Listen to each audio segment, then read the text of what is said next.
اہدنا الصراط المستقیم صراط الذین انعمت علیہم غیر المغضوب علیہم ولا الضالین، کہ اے اللہ ہمیں سیدھے راستے کی ہدایت عطا فرما، ان لوگوں کے راستے کی جن پر تو نے انعام کیا ہے، نہ کہ ان لوگوں کے راستے کی جن پر غضب نازل ہوا ہے، اور نہ ان کے راستے کی جو بھٹکے ہوئے ہیں۔ اب ان تین آیتوں میں سے پہلی آیت تو در حقیقت جامع دعا ہے، اہدنا الصراط المستقیم، اے اللہ ہمیں سیدھے راستے کی ہدایت عطا فرما۔ پھر اگلی آیت میں اس راستے کی تعریف کی گئی ہے کہ وہ راستہ کس قسم کا ہے اور کیسے حاصل کیا جا سکتا ہے، اور تیسری آیت میں یہ بتایا گیا ہے کہ ہمیں جو راستہ مطلوب نہیں ہے وہ کون سا ہے، اور کس قسم کے راستے سے ہمیں اجتناب کرنا ہے اور جس سے ہمیں اپنی زندگی میں بچنا ہے۔ ان تین آیتوں میں یہ تین باتیں فرمائی گئی ہیں۔ پہلے ان تین آیتوں میں سے سب سے پہلی آیت پر ذرا سا غور کیجئے، اہدنا الصراط المستقیم، اے اللہ ہمیں سیدھے راستے کی ہدایت فرما۔ اب کہنے کو تو یہ بہت مختصر سا جملہ ہے، لیکن اگر دیکھا جائے تو اس میں دنیا و آخرت کی تمام حاجتیں، تمام ضرورتیں سمٹ آئی۔ صراط مستقیم کے معنی ہے سیدھا راستہ، صراط کے معنی راستہ اور مستقیم کے معنی سیدھا، اور سیدھا راستہ اس کو کہتے ہیں جس میں کوئی کجی نہ ہو، جس میں کوئی موڑ نہ ہو، اور جس میں کوئی چلنے میں دشواری نہ ہو، اور جو ٹھیک منزل تک پہنچا دے۔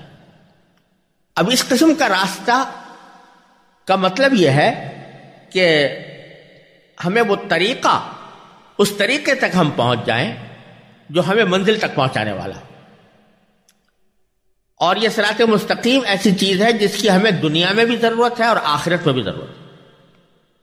دنیا میں ضرورت اس لیے ہے کہ جو کام بھی کرنے جا رہے ہوں وہ اس وقت تک انجام نہیں پا سکتا جب تک اس کام کو انجام دینے کا ہم صحیح طریقہ اختیار نہ کریں۔ اگر ہمیں جانا تو ہے فرض کیجئے لاہور، اور ہم لاہور جانے کا طریقہ اختیار کرنے کے بجائے ہم کوئٹہ جانے کا طریقہ اختیار کر لیں تو ظاہر ہے کہ منزل تک نہیں پہنچ سکتے۔ اسی طرح ہمیں علاج تو کرنا ہے فرض کیجئے بخار کا، اور ہم علاج کرنا شروع کر دیں خارش کا، تو ظاہر ہے کہ اس سے ہمارا مقصود حاصل نہیں ہو سکتا۔ دنیا کے ہر کام میں بھی ہمیں سیدھے راستے کی ضرورت ہے، اور آخرت کے کاموں میں بھی سیدھے راستے کی ضرورت ہے، یعنی وہ راستہ کہ جس میں نہ افراط ہو نہ تفریط ہو، اعتدال کا راستہ، وہ راستہ جو اللہ تبارک و تعالی نے کامیابی کے لیے ہمارے واسطے متعین فرمایا ہے، اور جس کی نبی کریم سرور دو عالم صلی اللہ علیہ وسلم نے ہمیں ہدایت فرمائی ہے، اس کی رہنمائی فرمائی۔ اس کے لیے فرمایا جا رہا ہے کہ اے اللہ ہمیں صراط مستقیم عطا فرما، دنیا میں بھی اور آخرت میں بھی۔ یہاں ایک بات اور قابل ذکر بھی ہے اور قابل غور بھی، کہ ہدایت جب کہتے ہیں تو اس کے لفظی ترجمہ اردو میں عام طور سے رہنمائی سے کیا جاتا ہے۔ ہدایت کے معنی یہ ہے کہ ہمیں رہنمائی کر دیجئے سیدھے راستے کی، لیکن عربی زبان میں ہدایت کے دو مختلف معنی ہیں، اور کبھی وہ ایک معنی میں استعمال ہوتا ہے، کبھی دوسرے معنی میں استعمال ہوتا ہے۔ ایک معنی تو ہدایت کے یہ ہیں کہ فرض کیجئے ایک شخص آپ سے کسی منزل پر جانے کا پتہ پوچھ رہا ہے، تو آپ اس کو وہاں تک پہنچنے کا راستہ زبانی طور پر بتا دیتے ہیں کہ تم یہاں سے مثلا یہ سیدھی سڑک ہے، اس کے اوپر جانا، اور اتنی دور چلنے کے بعد دائیں طرف مڑ جانا، اور پھر کچھ دیر چلنے کے بعد بائیں طرف مڑ جانا، تو فلاں جگہ پہنچ کر تمہاری منزل آ جائے گی۔ آپ نے زبانی طور پر اس کو بتا دیا۔ اب یہ اس کا کام ہے کہ جو کچھ آپ نے زبانی بتایا ہے وہ اس پر عمل کر کے منزل تک پہنچے۔ ایک تو رہنمائی اور ہدایت یہ ہے، اور دوسری قسم ہدایت کی یہ ہے کہ جو شخص آپ سے پتہ پوچھ رہا ہے اس کو محض زبانی طور پر آپ پتہ نہیں سمجھاتے، بلکہ سامعین طور پر سمجھانے کے ساتھ ساتھ اس کا ہاتھ پکڑ کر آپ لے چلتے ہیں اور کہتے ہیں میرے ساتھ آؤ، اور اپنے ساتھ ہاتھ پکڑ کر اسی راستے کو قطع کرا کے جس منزل تک اسے پہنچنا ہے وہاں لے جا کر کھڑا کر دیتے ہیں کہ لو بھائی یہ تمہاری منزل آ گئی۔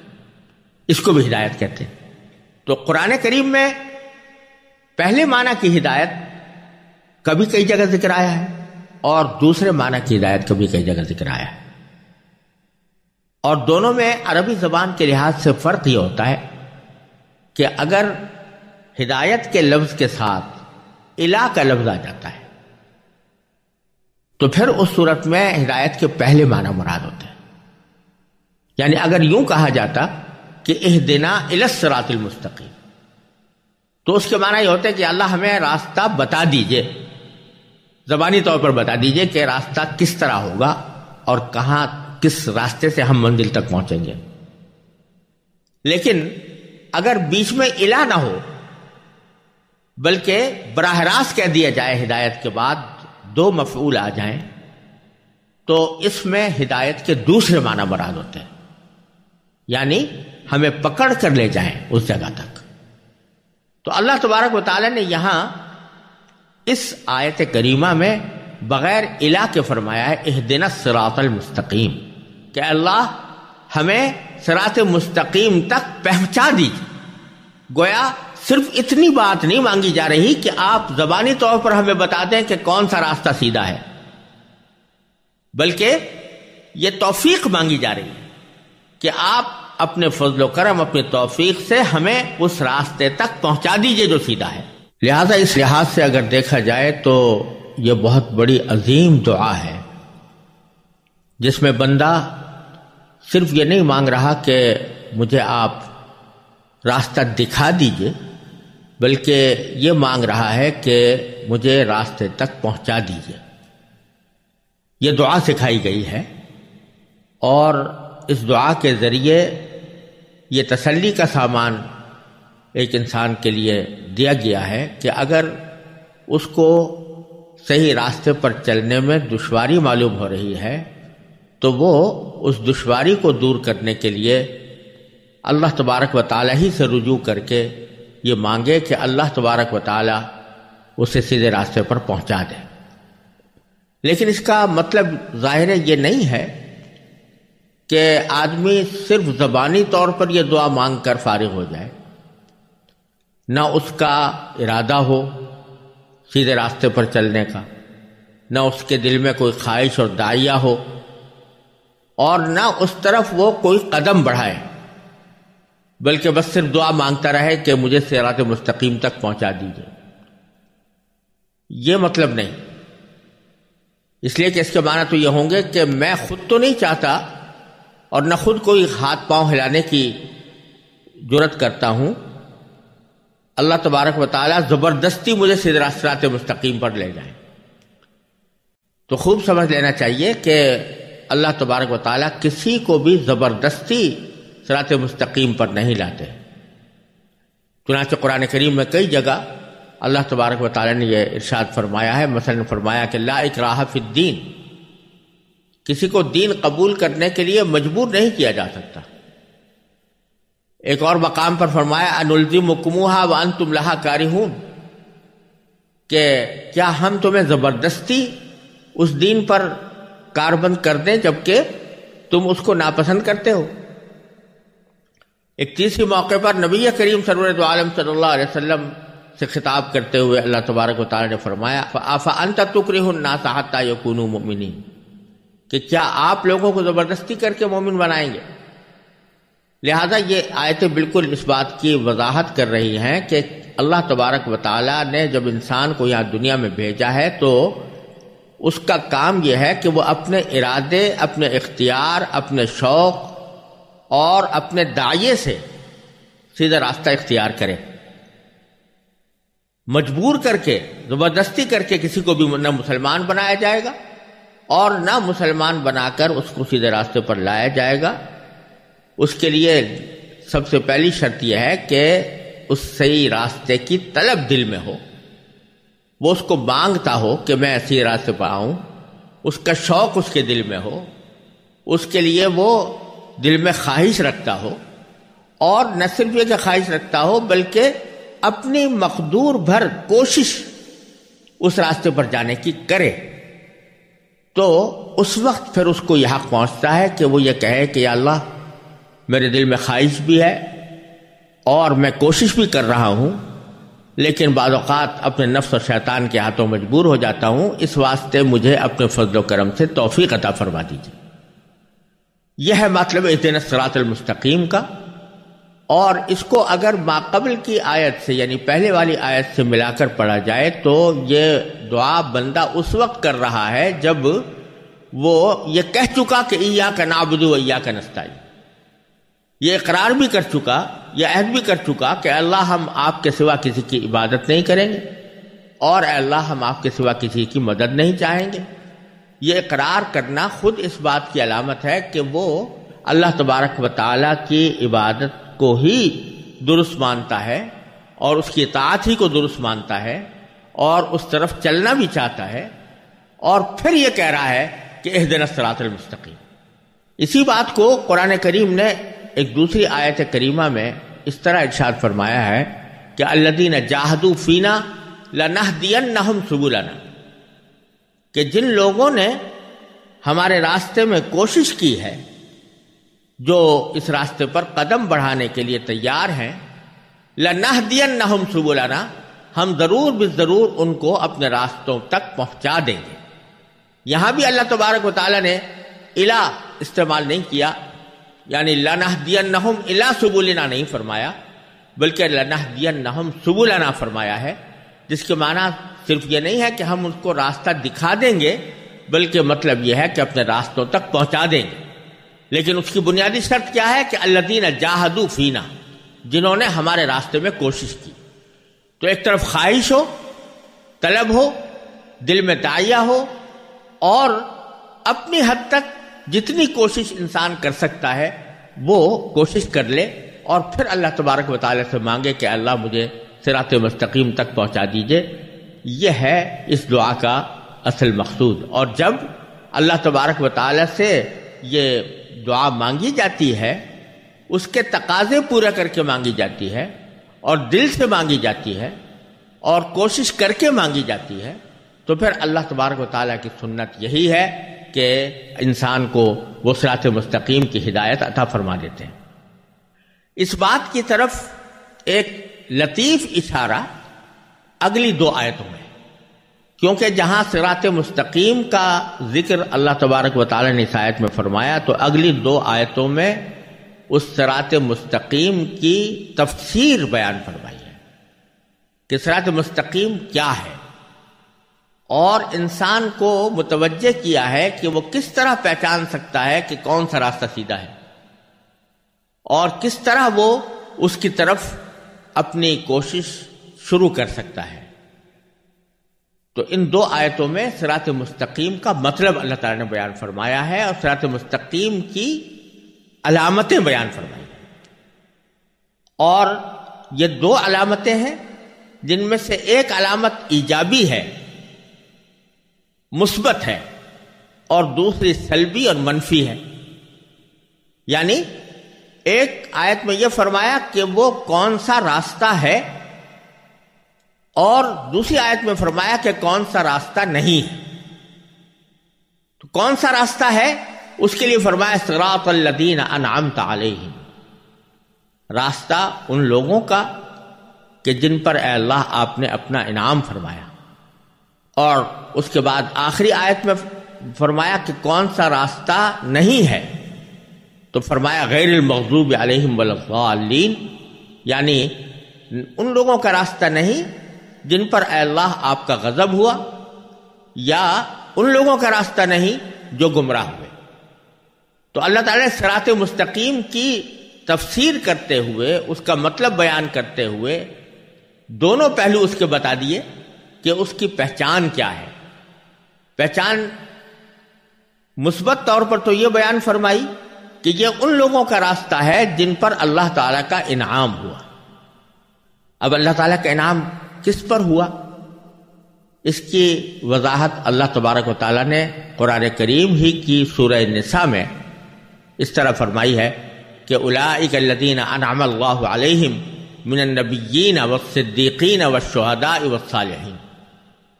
کہ یہ وہ لوگ ہیں جن پر اللہ نے اپنا انعام فرمایا ہے، یعنی انبیاء کرام اور صدیقین۔ صدیقین سے مراد وہ حضرات ہیں کہ جو نبی کے مکمل طور پر تابع دار ہوتے ہیں اور تابع داری میں پوری طرح سچے اترتے ہیں، جیسے حضرت ابو بکر صدیق رضی اللہ تعالی عنہ نبی کریم صلی اللہ علیہ وسلم کے ساتھ تھے۔ اور پھر فرمایا کہ شہداء یعنی جو اللہ تعالیٰ کے راستے میں اپنی جانیں قربان کرتے ہیں، والصالحین اور وہ نیک لوگ جنہوں نے اپنی زندگی کو اللہ تبارک و تعالیٰ اور اللہ کے رسول صلی اللہ علیہ وسلم کی تابع داری کے لیے وقف کر دیا۔ یہ ہیں 4 مختلف قسمیں جن کا ذکر اللہ تبارک و تعالیٰ نے ان لوگوں میں فرمایا ہے جن پر اللہ تعالیٰ کا انعام ہوا، انبیاء کرام، صدیقین، شہداء اور صالحین۔ تو صراط الذین انعمت علیہم کا مطلب یہ ہوا کہ اے اللہ ہمیں ان لوگوں کے راستے تک پہنچا دیجئے کہ جو انبیاء کا راستہ تھا، جو ان کے مکمل تابع دار، سچے تابع دار لوگوں کا راستہ تھا، جو اللہ تبارک و تعالیٰ کے راستے میں اپنی جانیں قربان کرنے والوں کا راستہ تھا، اور جو ان لوگوں کا راستہ تھا جنہوں نے صلاح و فلاح کی زندگی گزاری ہے، یعنی اللہ تبارک و تعالیٰ کے احکام کی مکمل تابع داری کے ساتھ زندگی گزاری۔ اور غیر المغضوب علیہم ولا الضالین میں اس کا منفی پہلو ہے، یعنی ہمیں ان لوگوں کا راستہ نہیں چاہیے کہ جن پر اے اللہ آپ کا غضب ہوا، اور نہ ان کا راستہ چاہیے جو گمراہ ہوئے۔ جن پر اللہ کا غضب ہوا سے مراد وہ لوگ ہیں کہ جو جانتے بوجھتے کسی غلط طریقہ کار میں مبتلا ہوئے،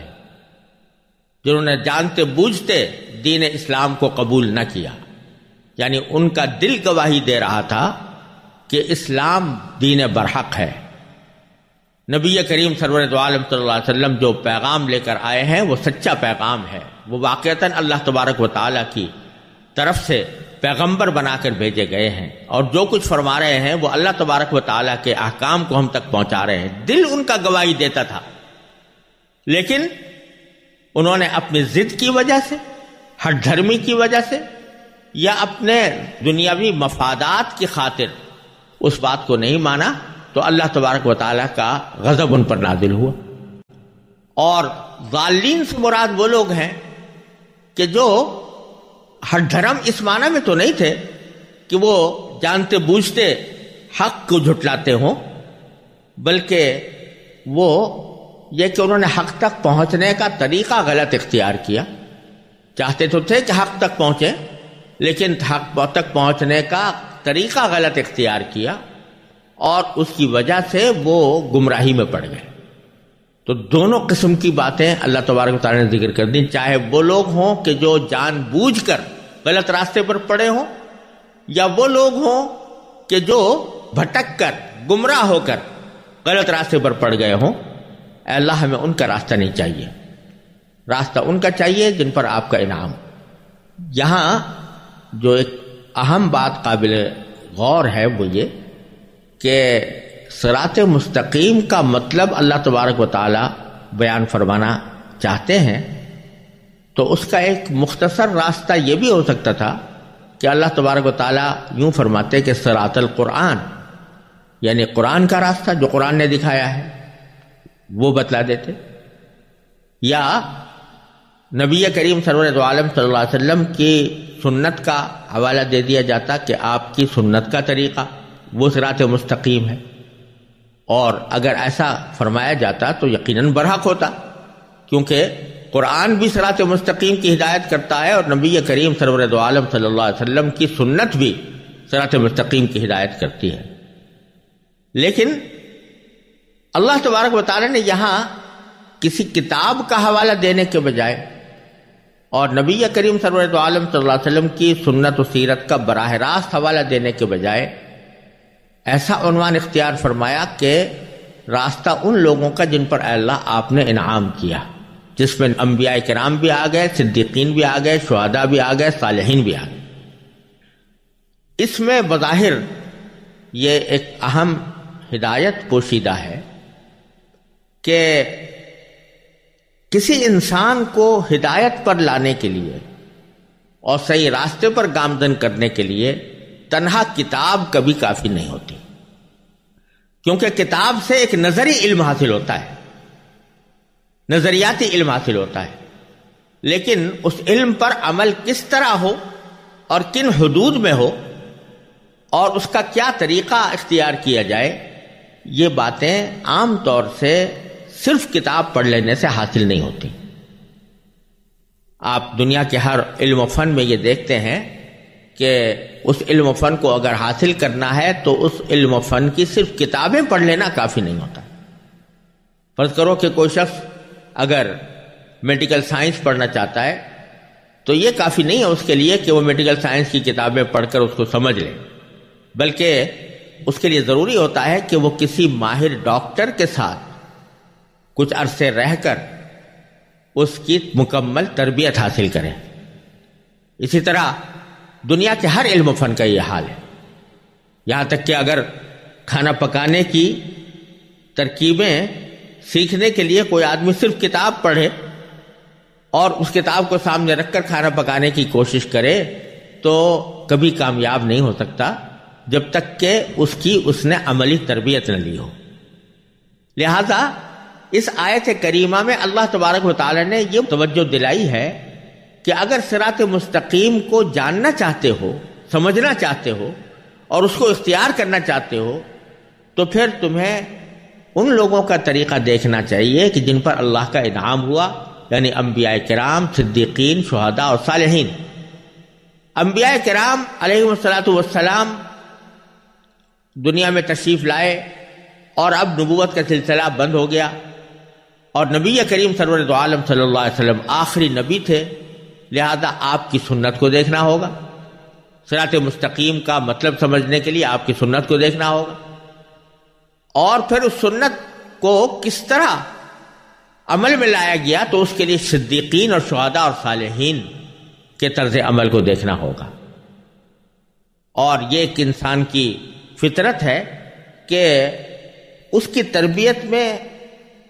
صحبت کو بڑا دخل ہوتا ہے، اور صحبت کے ذریعے ہی انسان کی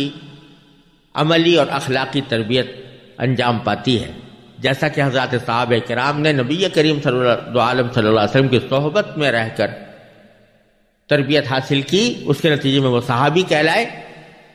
اور پھر یہی سلسلہ آگے بھی چلا۔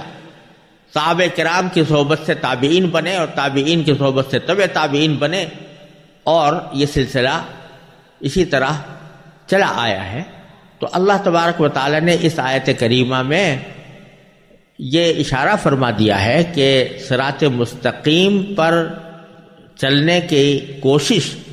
جو در حقیقت اس دعا اہدنا الصراط المستقیم کی دعا کے لیے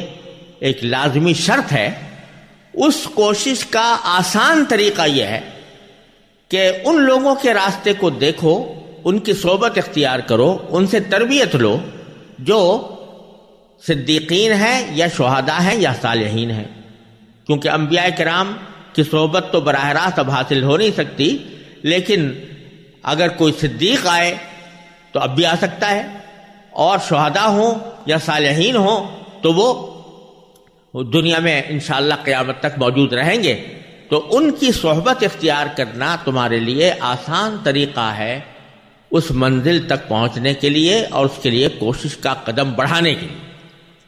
اور جب تک کوشش کا قدم نہیں بڑھاؤ گے تو اس وقت تک اہدنا الصراط المستقیم کی دعا بے معنی ہوگی، کیونکہ تمہارا رخ تو کسی اور طرف ہے اور دعا یہ مانگ رہے ہو کہ سیدھے راستے کی طرف چلے جاؤ۔ تو اللہ تبارک و تعالی نے یہاں صراط مستقیم کی علامت بیان کرتے ہوئے کسی کتاب کا حوالہ دینے کے بجائے ان لوگوں کا حوالہ دیا کہ جو صحیح راستے پر ہیں، صراط مستقیم پر ہیں، اور منفی طور پر بھی ان لوگوں کا حوالہ دیا جو صراط مستقیم پر نہیں ہیں۔ اسی لیے بزرگوں نے فرمایا ہے کہ اللہ تبارک و تعالیٰ نے انسانوں کی ہدایت کے لیے 2 سلسلے ایک ساتھ جاری فرمائے ہیں، ایک کتاب اللہ کا اور ایک رجال اللہ کا۔ یعنی ایک تو کتاب نازل فرمائی تاکہ لوگوں کو ہدایت کا راستہ دکھائے، لیکن اس کتاب پر عمل کرنے کا سلیقہ اور اس کا طریقہ یہ محض کتاب پڑھ لینے سے حاصل نہیں ہو سکتا تھا، اس لیے اللہ تبارک و تعالیٰ نے دوسرا سلسلہ رجال اللہ کا جاری فرمایا، جس میں انبیاء، صدیقین، شہداء اور صالحین چاروں قسمیں آتی ہیں۔ یہی وجہ ہے کہ اللہ تبارک و تعالیٰ نے کوئی کتاب بغیر پیغمبر کے نہیں بھیجی۔ ایسی مثالیں ہیں کہ پیغمبر آئے اور کوئی نئی کتاب ان پر نہیں اتاری گئی، لیکن ایسی کوئی مثال نہیں ہے کہ جس میں صرف کتاب بھیجی گئی ہو اور پیغمبر ساتھ نہ بھیجا گیا ہو۔ اور مقصد اس کا یہ تھا کہ صرف کتاب پڑھ کر ان کو دین کی عملی تربیت حاصل نہیں ہوگی جب تک کہ کوئی معلم اور مربی اس کتاب کو سمجھانے والا بھی اور اس کے اوپر عمل کی تربیت دینے والا بھی موجود نہ ہو۔ اس لیے اللہ تبارک و تعالیٰ نے ہر کتاب کے ساتھ پیغمبر بھیجا، اور پیغمبروں نے اپنے متبعین کی تربیت فرمائی، پھر انہوں نے اپنے بعد آنے والوں کی تربیت فرمائی۔ اور اسی طرف قرآن کریم نے ایک دوسری آیت میں بھی اشارہ فرمایا کہ وَاتَّبِعْ سَبِيلَ مَنْ أَنَابَ إِلَيَّ، کہ ان لوگوں کے راستے کی پیروی کرو جو میری طرف متوجہ ہیں، یعنی مجھ سے رجوع کرتے ہیں، اور جن کا مزاج یہ بن گیا ہے کہ وہ اللہ تبارک و تعالیٰ کی بندگی کرے، اپنی زندگی کے ہر شعبے میں اللہ تعالیٰ کے بندے بنے، ان کے راستے کو اختیار کرو۔ تو اس میں اللہ تبارک و تعالیٰ نے اس ہدایت کو حاصل کرنے کے لیے پہلا قدم بڑھانے کا ایک آسان گر بھی ان 2 آیتوں کے اندر بتا دیا ہے، اور اگر ہم اس پر عمل کریں تو اللہ تبارک و تعالیٰ کی رحمت سے امید ہے کہ ہماری یہ دعا کہ اہدنا الصراط المستقیم یہ سچی دعا ہوگی، اور اس صورت میں اللہ تبارک و تعالیٰ کی رحمت سے پوری امید ہے کہ اللہ تبارک و تعالیٰ ہماری یہ دعا قبول فرمائیں گے۔